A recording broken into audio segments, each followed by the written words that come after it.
SMR stands for Small Modular Reactors, which are a type of nuclear reactor that are designed to be smaller in size and output than traditional nuclear reactors.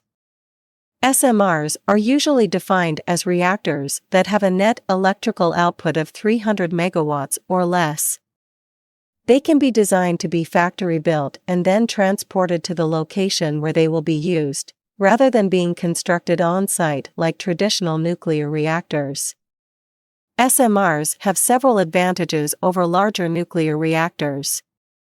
They are more flexible and can be used in a wider range of settings, including remote locations and areas with smaller power demands.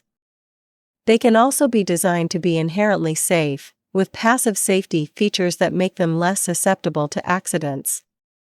SMRs are also more cost-effective than larger nuclear reactors, as they can be built and operated at a lower cost due to their smaller size.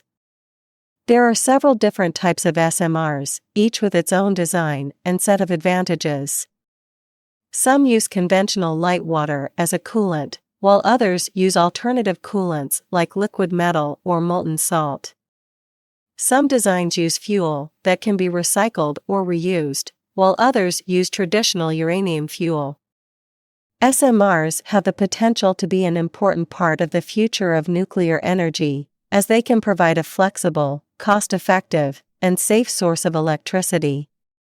However, there are also concerns about the potential risks and challenges associated with SMRs, including issues related to nuclear waste management, security, and the proliferation of nuclear materials.